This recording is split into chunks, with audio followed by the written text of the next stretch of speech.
como foi o último jogo, Corinthians e Cruzeiro? Tá. Eu acho que 3-0 Cruzeiro. Por mais que o Dorival fale assim, não, vai ser diferente, eu também acredito que seja diferente, porque é um outro campeonato, uma forma de disputa diferente, motivações diferentes, né? Até porque se o Corinthians ganhar vai para uma final, mas assim, para você encarar o Cruzeiro hoje, porque o Cruzeiro hoje tem os seus, tá no automático, tem os seus movimentos automatizados, tem a movimentação do Matheus Pereira que todo mundo percebe, sabe que o Christian sai do lado direito e vem por dentro para jogar, para ajudar no meio campo. Você tem ali o Caio Jorge que se movimenta bastante, então assim, tem o Fabrício Bruno lá atrás que dá segurança. Você sabe exatamente o que você vai enfrentar, que é um jogo de muita qualidade, com a bola, sem a bola, posicionamento, padrão de jogo. O Corinthians não tem. Tem uma coisa que assim, o Dorival Júnior falou, né, depois do jogo contra o Cruzeiro, assim, não, o espírito vai ser outro, tenha certeza disso, podem me cobrar. Mas do outro lado também vai ter isso. Claro. Do Cruzeiro também vai ter isso, você imagina? Um ano, não sei, vou fazer uma brincadeira aqui, você acha que o Pedrinho não vai chegar lá e aí, pessoal, tem um negocinho a mais pra gente, tem um litrinho de leite, tem uma picanha assim pra gente chegar na final? Lógico que vai ter. Então assim, eu acho que tem que melhorar bastante nesse sentido, nesse aspecto. Tem um probleminha também em relação ao Garro, desde o ano passado já, quando jogou na Sul-Americana, quando jogou contra o Racing, o ano passado, né? Ele tem muitos problemas quando ele joga com uma equipe com 4-4-2, e o Cruzeiro joga muito nisso, né? No 4-4-2 com os dois volantes, Lucas Silva e o argentino que está jogando demais, o Romero. Por quê? Os dois Lucas, né? Porque eles fecham, e aí o espaço onde o Garro joga e faz essa bola chegar até o Yuri também no Memphis, ele não consegue preencher esse espaço, aí ele vai jogar lá atrás, aí ele vai pegar a bola dos pés dos volantes, ele não pode fazer isso. Ou sai para os lados para poder receber essa bola, porque é tudo que o volante deseja. Joga longe, eu tô aqui, eu tenho dois zagueiros, um de velocidade muito forte, né, que é o Fabrício, tem o Vidalba, que é o cara que faz a cobertura, que é um pouco mais rápido, você fecha com os dois laterais, ou seja, eu vou deixar o cara que vai fazer essa bola chegar longe do meu gol. Então isso é uma das formas que o Dorival tem que talvez entender, mexer, encontrar uma movimentação para o Garro poder ser útil nesse sentido. Hoje ele teve dificuldades também. O Botafogo diminui o espaço com o Newton e com o Marlon. Ele não conseguiu jogar. Ele vai lá atrás pegar essa bola, ou senão ele vai para os lados. Para os lados não adianta, porque ele vai ter que fazer um passe longo. Muitas vezes ele não vai conseguir. E no jogo contra o Cruzeiro, provavelmente o Corinthians vai ser pressionado desde o começo, como foi lá. E aí o Corinthians tem dificuldades. Então tem algumas coisas que precisam serem feitas, né, e ajustadas para o Dorival não ter dificuldades. Não que não ter. Para que ele possa voltar, como a gente está falando aqui, com um resultado que ele consiga jogar aqui na arena, porque se ele vier com um resultado de 2-0, 3-0, vai ter que se abrir, e aí é perigoso, porque o time do Cruzeiro tem mecanismos para fazer mal aos times. Por isso que eu acho que mesmo com todo mundo inteiro, ele não vai abrir mão dos três volantes. É só um sentimento. Ele vai manter o Corinthians jogando com uma compactação maior de meio campo, exatamente pela estratégia de não perder de muito, não perder o jogo, ou de repente vencer num contra-ataque, alguma coisa nesse sentido. Me parece. E o Dorival já fez isso no São Paulo e já fez isso no Flamengo, montando estratégias específicas para os jogos fora de casa, apostando que o jogo da volta em casa iria ser determinante, e no caso dele foi, tanto de um lado quanto do outro. Só lembrando então, o jogo de ida em Belo Horizonte, dia 10 de dezembro, o jogo da volta, dia 14 na Neoquímica Arena. E aí eu acho que o Corinthians tem um trunfo, tem uma carta nesse confronto com o Cruzeiro, porque o Cruzeiro é melhor, o Cruzeiro está melhor, e o Cruzeiro tem, eu creio, mais possibilidades de... Eu considero o Cruzeiro favorito. O Corinthians tem uma carta. O segundo jogo em Itaquera, numa situação em que, na primeira partida em Belo Horizonte, a questão termina ainda equilibrada. Eu acho que é isso. O Corinthians, numa situação normal, deve ser considerado o time inferior tecnicamente, mas essa é uma dificuldade que ele já enfrentou no campeonato, na Copa do Brasil em especial, e tá aí. Então, decidir com o Corinthians não é fácil, decidir em Itaquera não é fácil, o Corinthians tem essa possibilidade. A minha impressão é que a comissão técnica vai tentar de todas as maneiras, o departamento de futebol, colocar os principais jogadores na melhor condição possível. E, infelizmente hoje o Yuri Alberto saiu machucado, É isso aí. não se sabe direito o que ele tem, o Memphis está fora, espera-se que volte, né? O Garro é um jogador que precisa de uma alta manutenção, porque ele tem uma questão que é relativamente crônica no joelho, mas mesmo quando ele está em campo, entre aspas, com uma perna só, o Corinthians é outro, porque ele é um jogador inteligente demais. Não tem sido tão protagonista quanto foi no ano passado, os números de gols e assistências dele caíram muito por causa do tempo que ele perdeu, etc. E pela maneira como o Corinthians joga também. Mas eu acho que essa é a configuração. Colocar em campo o seu time principal, impedir que o confronto se desequilibre no primeiro jogo e tenha uma carta a ser disputada com força em Itaquera na volta. Vamos lá.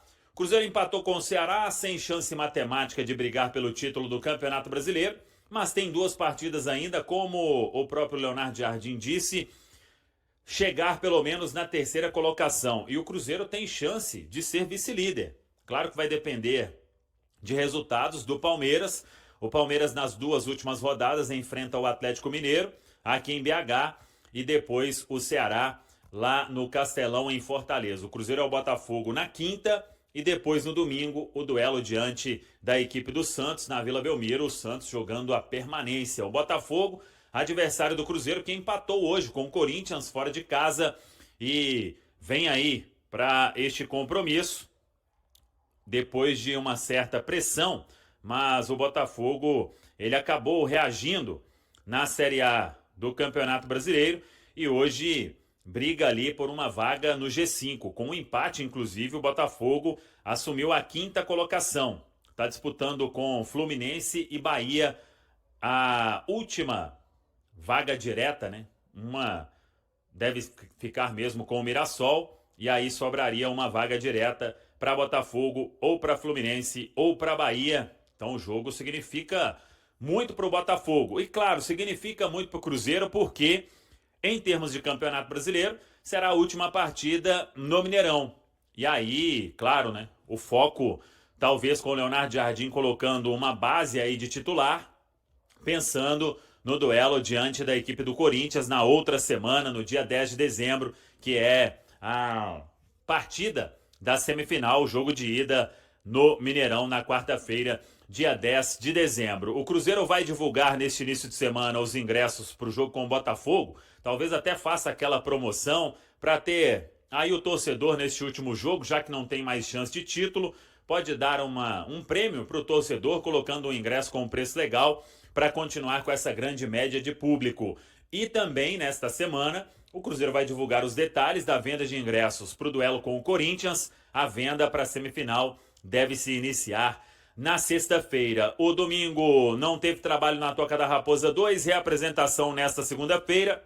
E aí serão reavaliados os atletas Caio Jorge e Arroio. A informação é que eles não preocupam. O Caio Jorge foi mais ali um desgaste muscular, então foi preservado, deve ficar à disposição para quinta-feira. Claro que o Leonardo Jardim agora vai trabalhar também a questão de não correr risco com nenhum atleta. Mas talvez o Caio Jorge tenha condição de jogar na quinta, até porque o Gabigol está suspenso pelo 3º cartão amarelo. Lucas Romero retorna e o Arroio será reavaliado nesta segunda-feira. Mas a informação inicial, naquele teste ali no vestiário, é de que não preocupa também. Foi apenas uma contratura, não teria apontado ali nos testes nenhum rompimento muscular, nenhuma lesão. Então isso é um bom sinal, mas vamos aguardar a reavaliação nesta quinta-feira. Não tem necessidade nenhuma também de forçar o atleta na quinta-feira.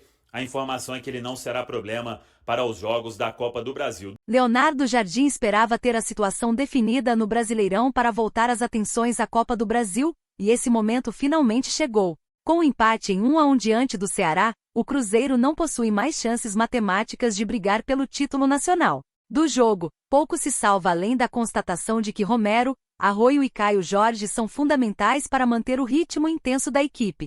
Wallace, que entrou na vaga de Lucas Romero, teve um bom desempenho defensivo. Atuou mais recuado, fez bons desarmes e ajudou na organização das jogadas, mas seu estilo é distinto do titular, o que deve fazê-lo retornar ao banco. Caio Jorge não viajou para Fortaleza devido a desgaste muscular. De olho nas semanas decisivas, a comissão técnica preferiu poupá-lo. Em seu lugar, Gabriel Barbosa ganhou nova chance como titular, mas novamente não conseguiu se destacar. Em alguns lances, não acompanhou a velocidade da zaga rival e esteve menos incisivo do que costuma ser. Atuação aquém do esperado para quem busca mais espaço. A situação mais preocupante pensando na Copa do Brasil envolve Arroio. O atacante deixou o campo ainda no primeiro tempo após perceber que não conseguia acelerar para puxar contra-ataques. Pediu substituição por precaução. Segundo Jardim, não se trata de algo grave, apenas um incômodo na posterior, e a saída foi para evitar uma lesão mais séria. Mesmo assim, sua ausência dificultou ainda mais o desempenho do Cruzeiro na partida. O time celeste apresentou pouca criatividade e lentidão nas transições ofensivas, apesar de controlar o jogo. Sofreu o gol em um contra-ataque do Ceará, iniciado após o ataque não conseguir reter a bola e Lucas Silva, já advertido com amarelo, não fazer a falta para interromper a jogada. Kaique acabou sendo o destaque da noite e praticamente assegurou o terceiro lugar para a Raposa. Recebeu bom passe de Sinisterra, finalizou em direção à área e contou com o desvio de William Machado para garantir o ponto. O duelo expôs mais uma vez um dos problemas recorrentes da equipe em 2025, a dificuldade contra adversários fora do G7. As 5 derrotas cruzeirenses no campeonato foram exatamente para equipes desse grupo: Santos, Bragantino, Vasco, Ceará e Internacional. Entre os 12 empates, 8 aconteceram diante de times que não brigavam pelas mesmas posições, título e vaga direta na Libertadores. Mas isso é assunto para ser tratado em 2026. No momento, em 2025, o foco passa a ser a preparação para a Copa do Brasil. O Cruzeiro encara o Corinthians na semifinal e enxerga nesses 2 confrontos a melhor oportunidade de voltar a levantar um troféu de peso após 7 anos. Dentro do planejamento, Leonardo Jardim já afirmou que irá poupar jogadores contra o Santos.